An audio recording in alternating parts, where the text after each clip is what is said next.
umhlaba kuphela. Umthetho uyisihlengo somphefumulo batabami.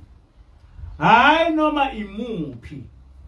Kuphela lo inceku yakhe eninika wona. Kuphela lo inceku kaJehova eninika wona. Kuphela lo ushembe aninika wona. Kodwa kulama Nazaretha amhlubukile uNkulunkulu seku ukuhlubuka ukuthi ushembe uyinceku kaNkulunkulu. Uhlubuka lo. Kodwa kusho yena ukuthi lo inceku yakhe eninika wona. Kusho yena ushembe ukuthi lo mthetho engithunyiwe ukuthi ngiwuvuselele. Uma sesithi ushembe uyisithunywa sikaNkulunkulu sehlubukile. Kodwa uma ngithi yenza ukuthi uyenze lonto awusona isithunywa sami. Ngoba phela uthunywe yimi. Kodwa lolo limi asasebenzi kuma Nazaretha ahlubuka uNkulunkulu. Into enkulu abayithembile ukuthi uma uvuselela umthetho kababa mkhulu kaNkulunkulu owavusela ubaba mkhulu bazokuthuka bekuthuke bekwesabise benze yonke into. Ileyo nto manje ebusa amaNazaretha. Lokho engikushoyo bonke abantu bayakubuka. Hamba uyofunda uFacebook ubone ukuthi ngithukwe kangakanani. Uthi-ke ushembe amakholwa akavikele inkolo kaJehova. Amakholwa akavikele inkolo kaJehova. Nina abakholwayo ngeqiniso kulemithetho kaJehova uNkulunkulu wenu ningabi ngabangani nabangakholwa. Ukuthi umuntu akakholwa akugcina ukuthi akudinga ukuthi ezebe yibhince beyini. Maningaba amaNazaretha angayona amakholwa ongafanele nokuthi uyisondeze eduze kwawo. Kade ngibona nje amanye ku Facebook engithuka ngenhlamba enkulu engenze ngikwazi ukuyisho msho leso. Ningasondelani nalabo abenza inkolo yenu inhlekisa nomdlalo.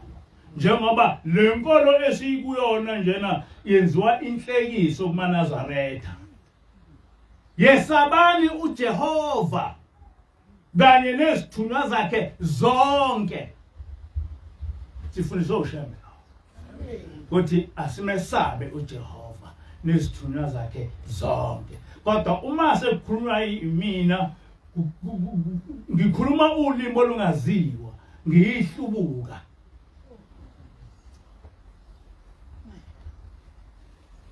Yisho nibagade labo abaphikisa imithetho kaJehova ngamaphupho abo bayingozi ekuguquleni imithetho kaThixo.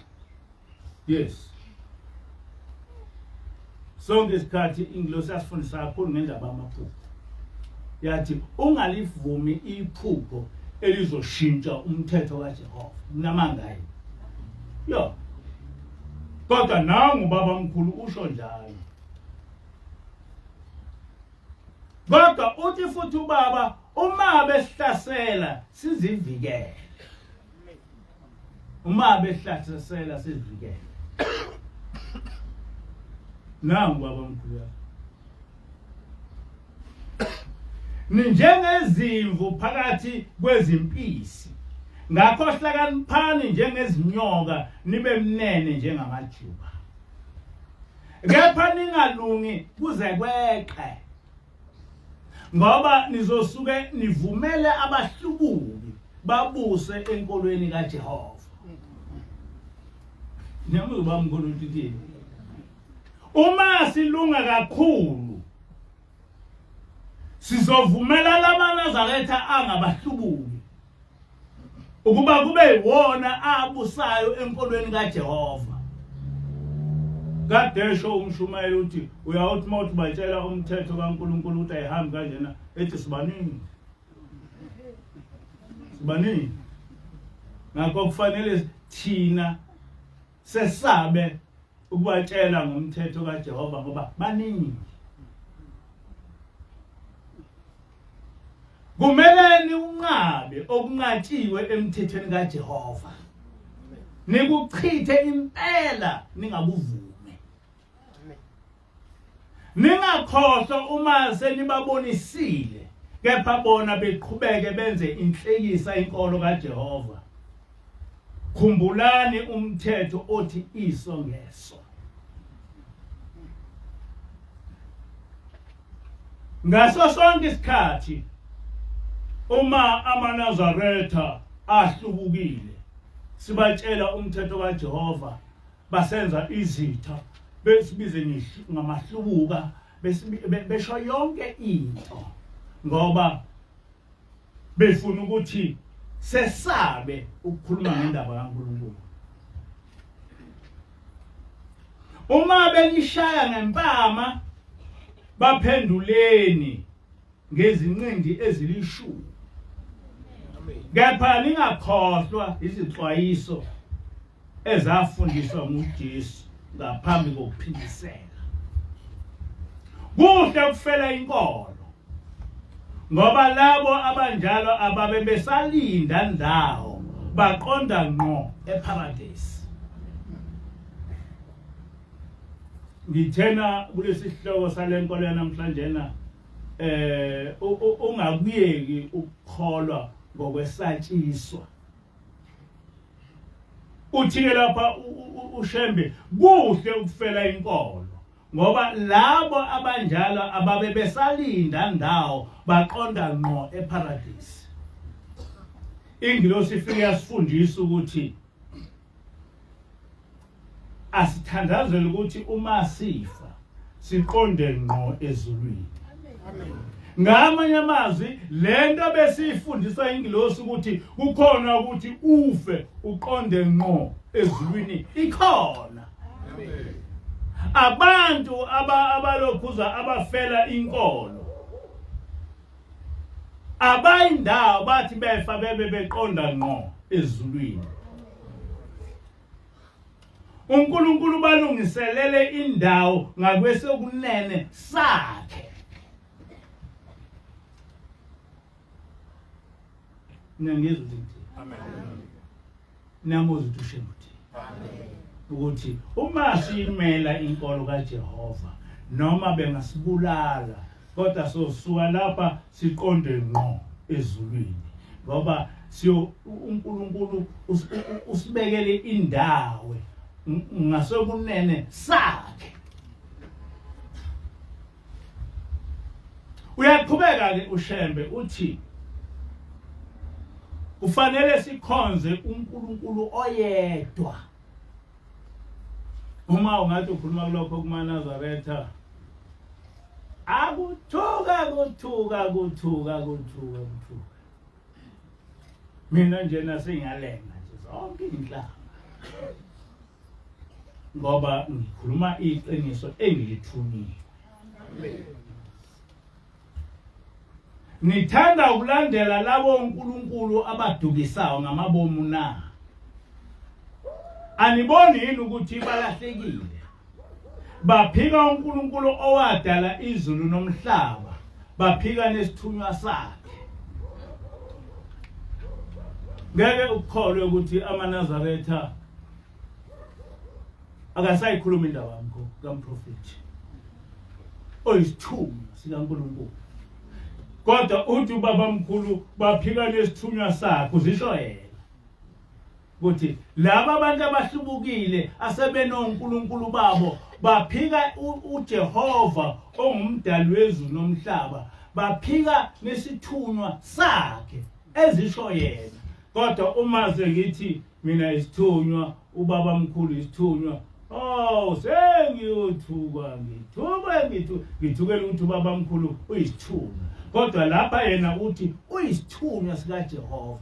Uthi amahlubuka asayamphika uJehova ongumdali wezulu nomhlaba, asayasiphika nesithunywa sakhe okunguyena ubaba mkhulu. Nizoke nizwe amaNazaretha ephika ubaba mkhulu. Eke nizwe nangu omunye ku Facebook uthena umbukane Fly Nation Fly. Uthi-ke umbukane ngifuna ukuthi nizwe ukuthi lento esho ubaba mkhulu ikhona kumaNazaretha.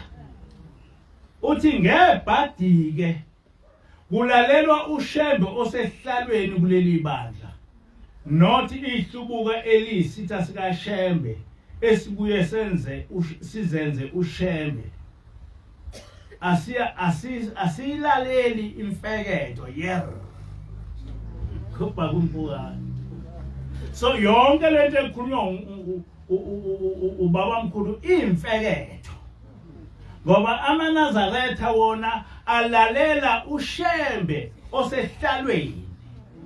AmaNazaretha yobona alalela umholi wabo. Uma umholi wabo ethi phuzana utshwala nabo bazophuza, noma ngathi ubaba mkhulu ningakuphuzi, noma ngathi babila ningakuphuzi. Kodwa uma lo osehlalweni ethi phuzani utshwala bazophuza. Uma ethi ubaba mkhulu umholi osehlalweni akusontwe nezangoma, kubhulwe, kube nabathandazi, kwenziwe yonke lento eyenzekayo kumaNazaretha, balandela lowo ngoba bona balandela ushembe osehlalweni. Akusho mina, kusho umbukane. Uthi-ke not ihlubuka eliyisitha sikaShembe. So mina njengoba ngilapha ngihlubuka eliyisitha sikaShembe osehlalweni. Ngoba angikwazi ukuba isitha sikaShembe ubaba mkhulu. Ngizobe ngiyichaza le ndaba yokuthi kuthiwa ngihlubuka. Uthi-ke umpukane into ekhulunywa ushembe ongasekho imfeketo. Bona balalela ushembe osehlalweni uzathi-ke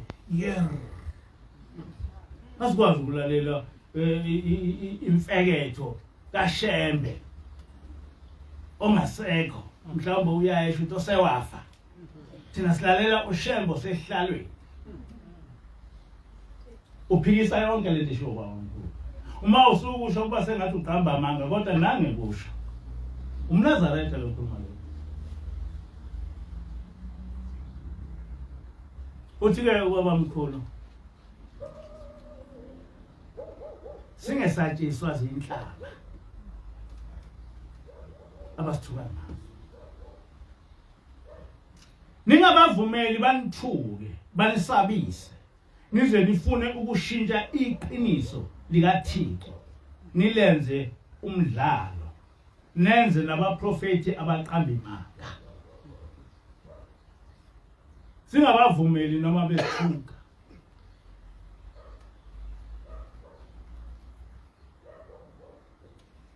Eke sizwe unkule Chamene, unkule asemahle ukuthi ungithuka kanjani. Hayibo, iqili leli elihlezi nomfazi womuntu. On top of that uyeba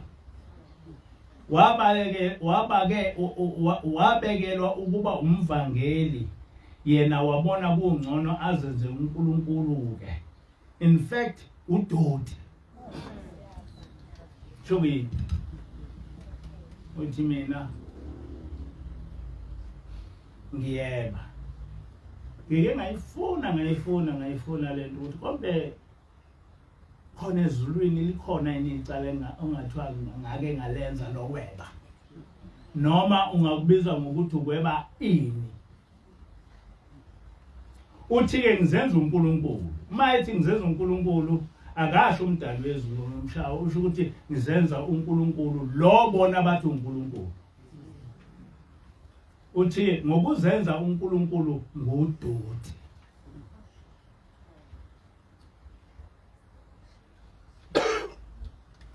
uthi ke kepha uthi ubaba mkhulu kepha qikelelane ningagudluki kokubhalwe phansi nilimele iqiniso enalemukelayo livela enkosini. Usho ubaba mkhulu uthi kepha qikelelane ningagudluki kokubhalwe phansi ngoba yonke lento engikhuluma ibhalwe phansi. Nilimele iqiniso enalemukelayo livela enkosini. Salemukela kubani iqiniso? Salemukela kubaba mkhulu. Kuhle ukufela inkolo ngoba labo abanjala abawe besalindani lawo baqonda ngqo eparadise. Ngenizwe ke ubongani mboni ukuthi uthi mina ngikunika lo nyaka angeke uphele ozayo nalona uma kwenzekile waphela usaphila ubobonga. Uthi unginika uye unyaka. Uyaqhubeka omunye uthi lona ulunga biyasi ingilosi kaShembe ayimbulale lo muntu.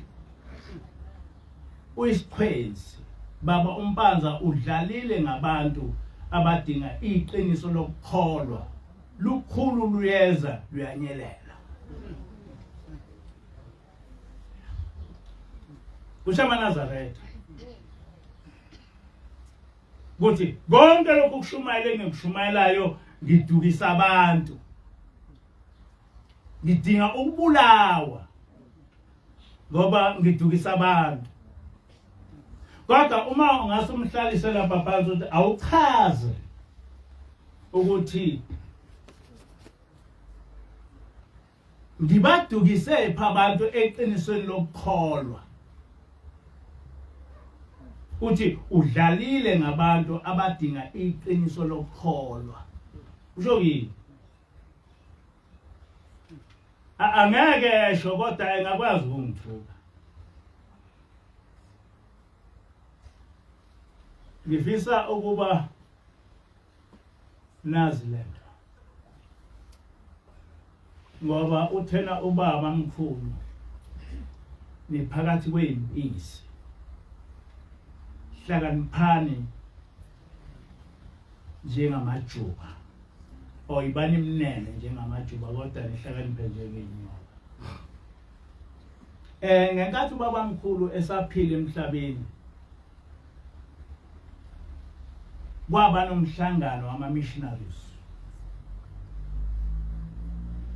ababe hlangana ngawo bethi ingaqedwa kanjani le ndaba kaShembe. uMrs Wells owayekulo mhlangano uthi usuperintendent of mission wasuma wathi ufanele ukuthi siqede ngalomuntu. Uthi uMrs Wells ngabuza ukuthi njengoba nithi nifuna ukuqeda ngaye njena niyamazi lo muntu ngoba uMrs Wells ubhalile ukuthi ubaba mkhulu wangumprofeti ofana nabaprofeti basemandulo. Kodwa le missionary yathi angimazi uShembe futhi angidinge ukumazi kodwa mina into engiyifuna ukuthi ngiqede ngaye. Umbuzo ithi yini le eyayihlanganisa ama missionaries ukuthi eqede ngoShembe? What was the problem? Ukushilo kodwa uMrs Nell ukuthi uMrs Wells ukuthi babethi bona bathi bakha lenkolo yena ufuna ukuyishintsha ebuyele kule nkolo lena uze ethi uMrs Wells inkolo le eyayikhona kudala okuthiwa yi-early Christian kodwa wangeyona i-early Christian kwakungamaNazaretha. Ufuna ukubuyisa leyo nkolo ngoba emva kokuthi uYeshua ehambile emhlabeni amaRoma ayiqeda inkolo kaJehova. Njengoba ngihlale ngisho ngithi yazi yabuyiswa uShembe kodwa babona ukuthi lo muntu lona ufuna ukubuyisa inkolo kaJehova, ufuna ukuthi abantu bekhonze uJehova, ngoba babazi ukuthi ngenkathi abantu bekhonza uJehova, uJehova wayehlala nabo ebenamandla ayisimangaliso kubo njengoba enamandla kithi. Amen. Ngihlekile imali umthetho ingilosi kaShembe izongibulala ngathi khona abantu abagulayo lapha emakhaya. Mina kwafika ingilosi ngo-2007 yes, yathi ngithunywe uShembe ukuthi ngizokuvikela ezitheni zakho. Physically yayingoba zonke izitha zami ezisebuhleni ngisesebuhleni, ngikhulume ngale. Wayesengithuma uShembe ukuthi angifundise ngenkolo kaJehova njengoba ngifundisa nje, ngithathele kubaba mkhulu. Angabe uyagula umuntu ekhanda ongathi angifundisi ngayo inkolo kaJehova, ngabe uyagula umuntu ekhanda ongathi le nkolo lena angilandeli izimfundiso zikababa mkhulu, kodwa lo muntu uthi koqhamuka ingilosi kaShembe ingilovuzo ingibulala. Wonke amakholo akhona emhlabeni yileli bandla kuphela elingakaze elithi malikhuluma noNkulunkulu eliphendule elisize. Amen. Yileli bandla kuphela elingakaze lize libulawe even i-coronavirus. Amen. Asinangisho 1% womuntu wakwabulawa i-coronavirus lapha. Kwafa abantu yonke indawo namanje sekuthiwa ibuyile kusho yonke into. Sikhululekele nje thina. Ngoba thina siyibandla likaNkulunkulu. Akhonto esingayisaba, usho njalo umshumayeli uZulu wathi ngakade ngikwesaba ukufa kodwa manje na angisabesaba ukufa. Ngoba sengiyazi ukuthi noma ngifa ngiyezulwini. Akakho umuntu ongathi azi ukuthi uzothi mayefa ezulwini bese esaba ukufa njengoba ethi nje lona uma kuphele unyaka lona ngiphila ngobonga. Nginanda banokufa. I don't care about friend. Ngoba one thing engiyaziyo ngokufa ukuthi uma ngase ngife namhlanje na ngohlangabezwa babilanga, ngohlangabezwa ubaba mkhulu inyanga ezulu, ngohlangabezwa ngoMose, ngohlangabezwa ngoYeshua, akakho umprofeti kaJehova ongeke engihlangabeze. Amen. That I know very well. So kuphela ngiyamenqabela lo muntu ukuthi enqumo ukuthi ngizokufa, angifuni ukufa manje, ngesizathu sokuthi angikaqedi lokho engikuthunyile, futhi angizokubulawa umuntu noma ngokufisa komuntu. Ngizofika isikhathi lapha uShembe oyongilanda khona, hayi umuntu, akakho umuntu ozongibulala. Ngoba ubaba mkhulu ubabilanga wathuma ingilosi ezo7 ukuthi zisibheke, wathi uma sisebenza lo msebenzi kufanele kube khona abantu basezulwini abasibhekile. Sinabantu abasibhekile thina, ngaze ngifihle lokho. So akufanele ukuthi sesaba ukufa noma ngiwesaba, kodwa ngiyakwenqaba ukufa engithethelwa umuntu. So hayi ngeke ngifike not mina. Akazi ukuthi kusukela kudala bangakanani abantu sebeke bangizama, abanye bengizama ngezikhali, abanye bengizama ngemithi. Abazi ukubangana ngoba ezinye izinto ngeke ngixoxele mshokane. Kodwa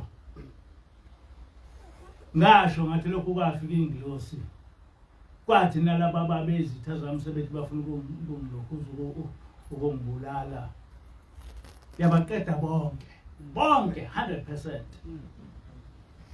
Manje na izoqhamuka phela nezobulala mina ingilosi. Ucabanga ukuthi ingilosi yomholi wakhe ngoba bathi uNkulunkulu iyona othi izongibulala, ingilosi yomholi wakhe, hayi ingilosi kaShembe lo ongithumile. Yes, angazi noma umholi wakhe unayo ingilosi, kodwa manje ngicabanga ukuthi ngabulawa inglosi kamholi wakhe kufanele ukuthi esayila ngoba uyagula ekhaya. Kodwa into engiqonda ukunitshela yona ukuthi ayikho inkinga enjenga ngosathane ebona abantu bebuyela kuNkulunkulu ukuba elwe ngokuthi kufanele bengabuyeli. Umuntu obuyisa abantu uNkulunkulu uba yisitha sika Sathane. Kodwa uSathane usebenza ngomuntu. Bathi ke laba belungu ubabamkhulu ayiqedwe indaba yakhe. Wathi mayesehambile ubabamkhulu basebakha ilumbo bethi wazama ukundisa. And lelo lumbo lasebenza ngoba it became a teaching ukuthi ubabamkhulu wandisa. Yafundiswa ngisho ezikoleni. Thina nje makwenziwa iBiblical study sasifunda lento, sifunda as a fact, as a historical fact ukuthi ubabamkhulu wandisa. Nakakho umuntu wamanazaretha waphumela obala wokuphika lokho. Kwaze kwenziwa yimina ngo-1985. Ngacela ukuthi ngiphumele eshashalazini okhosini. Ngase ngithi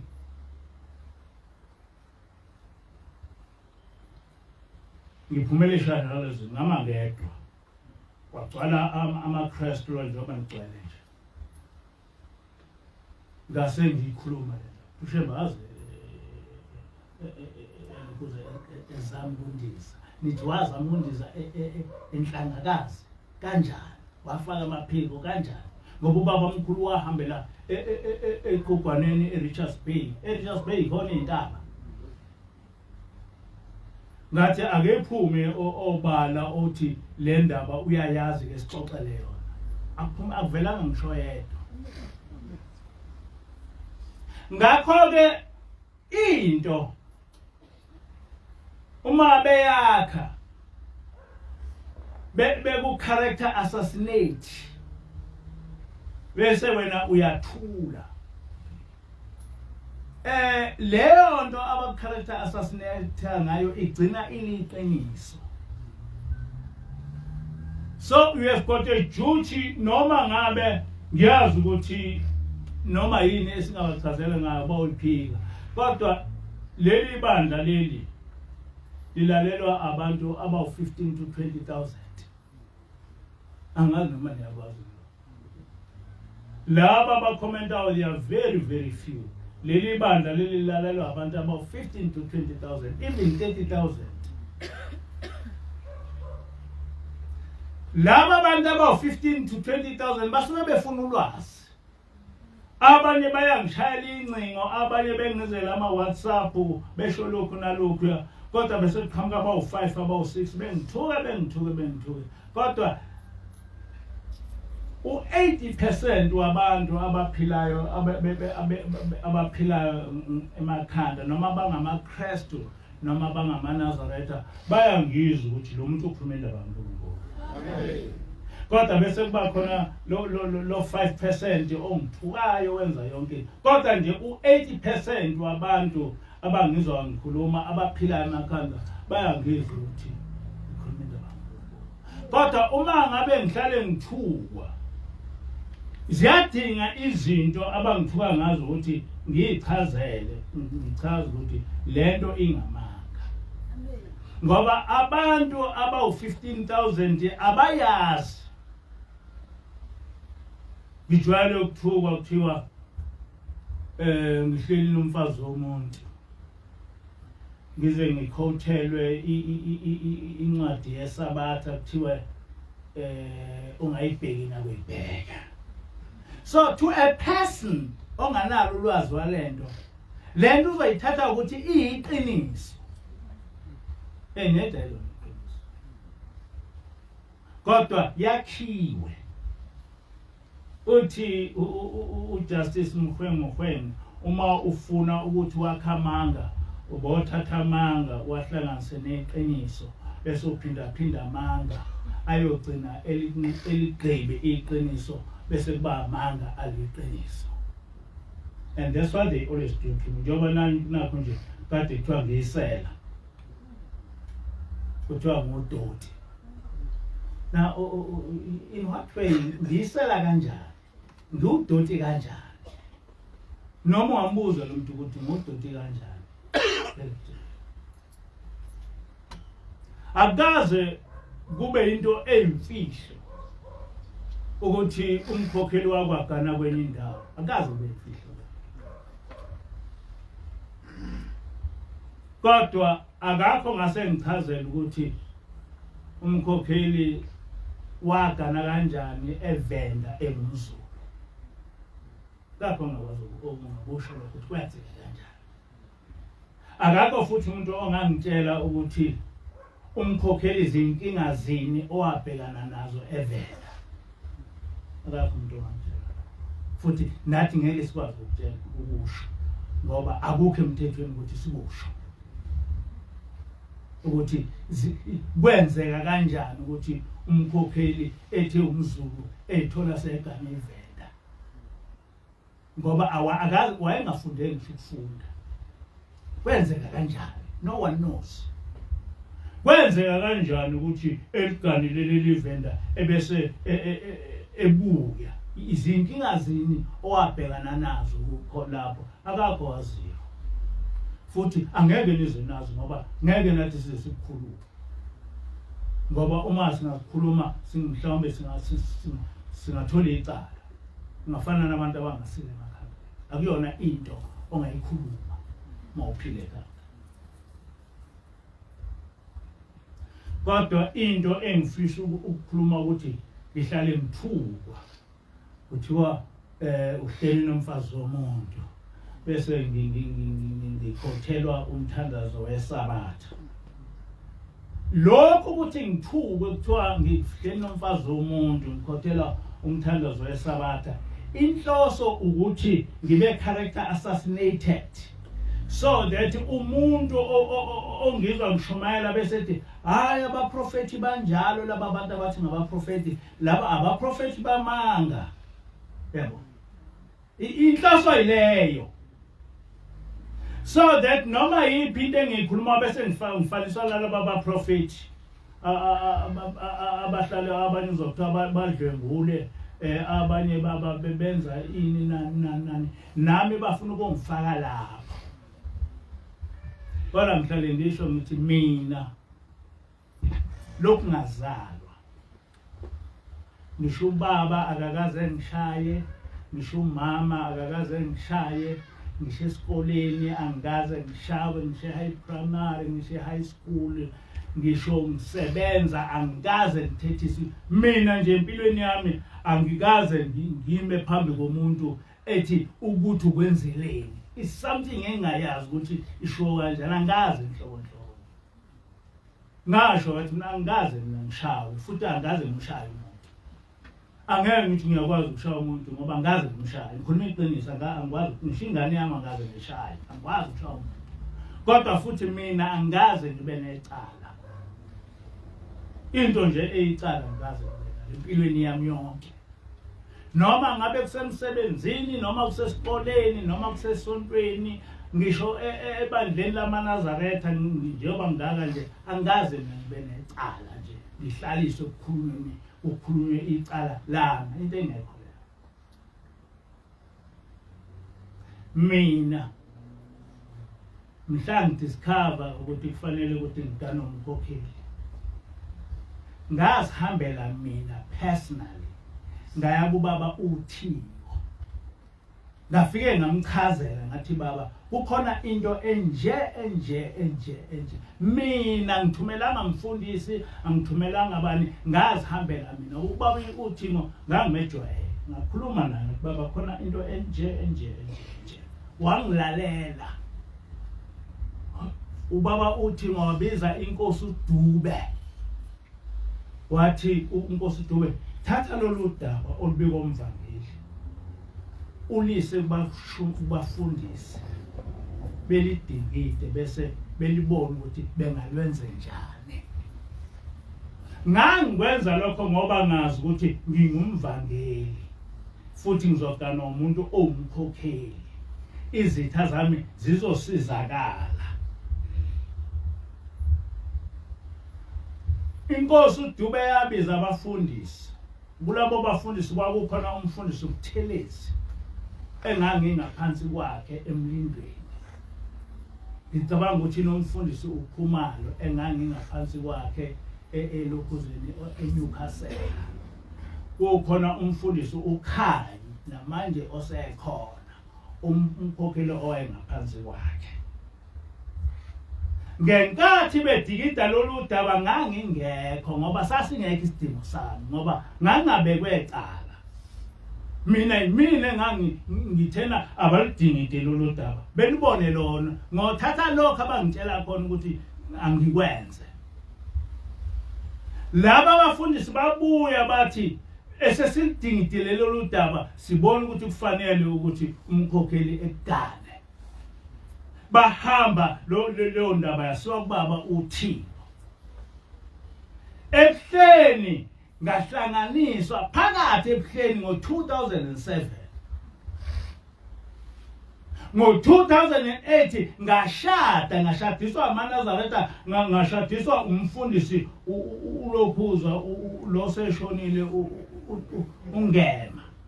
Kwaba nomshado omkhulu lapha, kwaba khona abafundisi, kwaba khona abakhokheli, kwaba khona yonke into la ekhaya.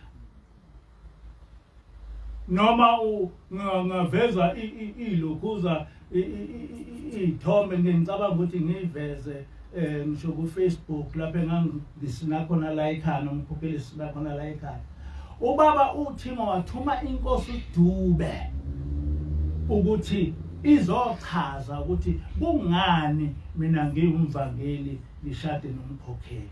Uthema kuphela umshado uDube wamisa umshado la ekhaya wachazela amaNazaretha 2008. Ngaqhubeka ngaba umvangeli nomkhokheli waqhubeka waba umkhokheli.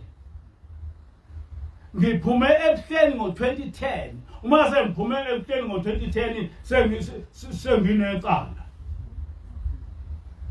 Kodwa ngishade ngo-2007 ebuhleni akakho akwangona nginecala. Apart from the fact ukuthi there are so many abagcotshwa abaganwe ngabafazi ngabantu ngongekho ngisho emthethweni. Kodwa mina ngithema ngabe ngo-2010 ngiphuma ebuhleni kwase kuyoqhanyiswa icala elingakaze libe khona. Kwathiwa likhona ngathukwa ngamaNazaretha angazange ngangibona ngiyirong ngenkathi ngisebuhleni esengithukwa manje ngoba sengingasekho ebuhleni. So to someone ongazi uzothi hayi lo muntu lona wabaleka ebuhleni ngoba egangile ethatha umfazi womuntu. That is interpretation abafuna ukuba beyinikeze abantu. Umkhokheli ungashada naye divorce and akaze kube khona ukuthi umuntu efike divorce ethi ngoba ugane efike wagana omunye umuntu bese kulo muntu omganile bese kuthiwa kuye uthethe umfazi womuntu. Washada nomuntu edivorce. Kodwa lokho kuyenzeka kimi ngoba inhloso ukuthi ngithukeke. And uma ngayichazi lento lena abanye abantu abangayazi bocabanga ukuthi hayi iqiniso ngoba uma bekhuluma lento mhlambe nani bese nibathuka nithuka ngoba nivika. Uyayibona leyo? Hayi nithuka ngoba nivika. Hayi phela isigange njengoba ekuthiwa ngudoti nje ngoba kuthiwa ngiyisela nje. So lento engiyichaza kufanele niyazi ukuthi ngiyichaze kanje. Manje ngeke nikwazi ukuyazi nibe nelink ukuthi makuqhamuka umuntu nimchazele ukuthi lento ikhulumayo uyazi. Sabanqoba kanjalo abantu ababesithuka ngohlaleleni besibuza imibuzo ngohlalene ngachaza udela wayesethi uma umuntu nje qala ekhuluma ngohlalene bese emnikeza ilinki ethi funda la. Kukhona enye inhlamba engithuwa ngayo kuthiwa ngiyihlubuka. Nale nhlamba ukuthi ngiyihlubuka inhloso ukuthi ngifaniswe nabantu and yet angifani nabantu ngendlela leli bandla engilakhe ngayo alifani. Kodwa leli gama lokuthi ngiyihlubuka kuzanywa ukuthi ngifaniswe nabantu abavele beqhamuka nje bakha amabandla abo. Nalokho ukuthi kuthiwe ngifaniswa noNkulunkulu angazi ukuthi uNkulunkulu uyifanisa kanjani. Noma kuthiwa ngifaniswa noShembe angazi ukuthi uNkulunkulu uShembe umuntu uyifanisa kanjani.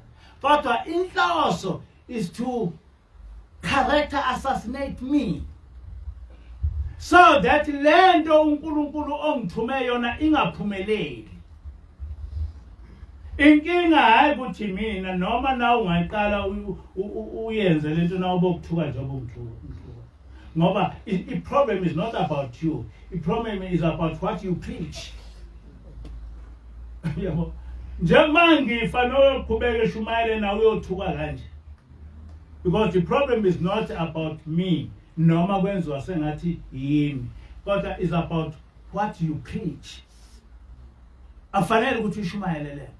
Udoti lo noshumayela. Uyisela wena. Uthatha abafazi babantu wena. Yonke leyo nhlamba ikini. Uyihlubuka wena. Kodwa mina kuhlala ngizange ngahlubuka. Funa nizwe kahle le. Angazi mina ngihlubuka. Mina njengoba ngihlale ngisho ngosho ngoze ngife ukuthi mhla ka4 kwafika ingilosi. Yathi ithunywa ubaba ilanga ukuthi ngiphume ebuhleni ngimakhele ibandla. Leli bandla lifundise ngoJehova. Lithathe emthethweni kaBaba ilokhuza kaBaba mkhulu. Ngayibuza ingilosi ngathi akufanele iningi ngimtshele ubaba uThingo ngalento uma uthi angiphume ebuhleni. Ngayibuza ingilosi. Yathi ingilosi cha. Uzotshelwa kuye ubaba ilanga. Lokho yakusho ngoJanuary 2010. NgoSeptember ngaphuma ebuhleni sengine pressure. Ngiphumile ebuhleni angizange nganyenya. Ngaya emsakazweni ukhozi. Ngafika ngakhuluma. Ngaya emaphepheni ngakhuluma the same thing engikhuluma namanje ngathi kufika ingilosi. Yathi ithunywa ubaba ilanga ukuthi ngimakhele ibandla. Ngisho ngathola amaphepha manje azosho lento engisho. Ngakusho futhi ukuthi bebekhona futhi nabafundisi abangihluphayo. Kodwa into engiphiphile ngikhishwe ukuthi ngakhe ibandla likaJehova. Lokho kukhona ngisho ungaya emaphepheni kunjengoba ngisho. Ubaba uThingo wathuma umvangeli uZwane ukuthi ememezele ebandleni ukuthi bengangihlukumezi ngokuthi ngiphumile. Kunabantu lapha abasebehlubuki ababephatheke kabi ngokuphuma kwami kodwa ababuya bazokhola lapha bazokholelwa bazokholwa ngenxa yalento ekhulunywa ubaba uThingo through umvangeli ukuthi ukuphuma kwami ebandleni lasebuhleni bengangihlukumezi. Kodwa ubaba uThingo kumaNazaretha akashonga ukuthi why. Kodwa ubaba uThingo wabiza oma bakababa ilanga. Wabatshela ukuthi ubaba ilanga ufikile wamtshela ukuthi uyena othena angiphume ngakhe ibandla. mina ngatshelwa omaba kababa ilanga ukuthi batshela ubaba uThixo ubabizile wazobatshela lento. Manje na ke lokho ngihlubuka kanjani? Ukhona umuntu owakwathi ehlubuka ebandleni, umholi webandla wahamba wawutshela amakholo ukuthi engamhlukumezi. Namanje abazange bangihlukumeza amanazathi asephini angihlukumeze ngoba sekunalo umholi omusha. Kodwa abanye baqala ukungithuka ubaba esegula bengithukela leli ivangeli lokuthi ngilwa nezangoma. Kodwa nje babe ngangihlukumeza ngoba ubaba uThixo kwasho yena ukuthi bengangihlukumezi. Wabatshela ubaba uThixo oma ukuthi kusho ubaba ilanga ukuthi akabatshela ukuthi bengangihlukumezi ngoba ngithunywe uye. Leyo nto oma bayikhuluma. Manje ke uma umuntu ethi ngihlubuke kanjani? Yipi into esengengayenza engayithunywanga? Ayikho into esengayenza ngayithunywanga. Lezi ingubo engifakile zifike ithungwe ingilosi. Ngivele mina ngiyibone seyithungiwe. Ifike ikhulume nomkhokheli behambe beyithunge ngiyibone seyithungiwe. Ukuthi ngithungelwe ingubo enjani kanjani angaze mina ngiye esitolo ngiyokhetha ingubo kufanele ngiyithunge. Ngazi. Hlobo. So uma ethi umuntu ngifaka ingubo ngizenza ushembe kanjani? Uma ngikhuluma indaba kaNkulunkulu ngithunywe ushembe, kufanele ngenze njani ngoba ngiyasho ukuthi ngithunywe ushembe. Uma ushembe njengoba washo ubaba omkhulu zenza uNkulunkulu, uma ushembe ethunywe uNkulunkulu ukuthi akakhuluma indaba yakhe, ubaba omkhulu ephilisa abantu, kufanele enze njani ngoba phela uyisebenzi kaNkulunkulu. Mina kufanele ngenze njani ngoba ngithunyiwe ukuthi ngivuselele inkolo kaJehova. Kufanele ngikwenze kanjani? Ngalokho ngizenza uNkulunkulu kanjani? Imuphi uNkulunkulu abakhuluma ngawo ukuthi ngizenzani? Ngoba lo shembe ongithumile akaze esho lutho. Ngakha ayikho mina into bantwana basephameni engiye ngiyifihle. Enye mhlambe ke kufanele ukuthi ngiyifihle kodwa ngiyifihle because I believe ukuthi i-truth ayikho into edlula i-truth. That is my belief. I've been a magistrate for years. Ayikho into engiyikholelwa njengeqiniso ngoba through iqiniso ukwazi ukubamba amanga. Uma wakha into hamba uyikhohlwa. Angaze ngikufihle mina ukuthi ingilosi yathi ngalokho zingabakhothamela abaholi bakwaShem. Kwasho ingilosi. Angikwazi ukubakhothamela ngoba kwasho ingilosi yathi ngingaphindi ngibakhothamela abaholi bakwaShem ngoba ngihamba phambi kwami ngihamba ubaba ilanga. Ngizokufihlelana ngoba kwashiwo. Kwashiwo. So ziningi izinto engiye ngithuwe ngazo. Nani njengoba leli bandla likhula eningazazi. Engidinga ukuthi ngiyichaze ngoba awuzazi. Le ndaba kaMkhokheli njena niyazi. Ma nizwa ngithuka nishawa uvalo. You don't know whether this is truthful or not. Ningazi ukuthi anazi noma ngempela njengoba kuthiwa ngiyisela njena ngempela ngiyisela ngempela. Kodwa niyakwazi ukubona ukuthi uma umuntu ethi ngudoti uyangithuka nje umuntu engathi ubedwinja. Kuthiwa noma ngani kodwa ngeke ube nalo iqiniso uma umuntu ethi ngithathe umfazi womuntu ukuthi ukhuluma iqiniso noma njengoba nani bese nimthuka nisuke nivimba lesisono sami. Anginasi isono sokuthatha umfazi womuntu. Angikaze empilweni yami lokungazalwa ngathandana nomfazi womuntu. xobo angikhulumi ngikokela umfazi womuntu angazi nje ngishela umfazi womuntu. I'm not that type of a person. I'm not that type of a person. Kodwa ngiyathukwa ngalento. Kodwa mani naningazi nizoze ngicabanga ukuthi hayi phela noma umuntu ethunywa uNkulunkulu usuke eke waba nesono. Angazi ngibe nesono. Inkinga yabantu bamaNazaretha ukuthi abazi ukuthi bazongithuka ngani. Ngeke mina ukwazi ukuthi uzongithuka ngani. So ukuze ukwazi ukungithuka kufanele wakha amanga. Ngoba uzongithuka ngani?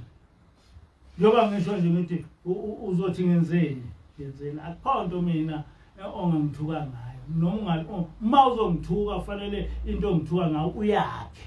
Kodwa ayikho into ongase uyibeke. Njoba ngisho ngithi mina angaze mina ngithethiswe icala lokungazalwa. Angaze ngishawe noma ubaba noma umama noma esikoleni noma angaze nje noma ngiyimantshi noma ngudirector angaze mina ngibize office ngizothethiswa icala. Not in my life.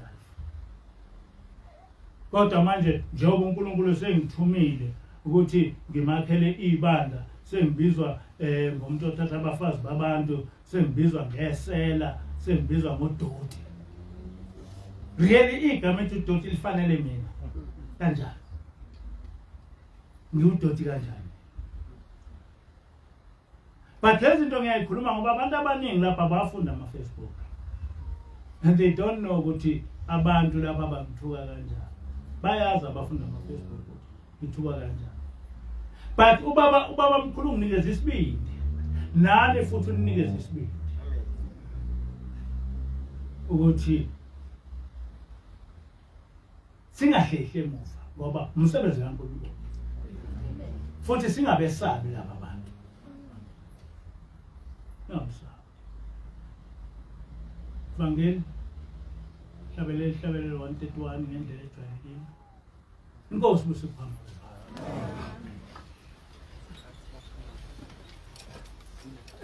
Nkosi baba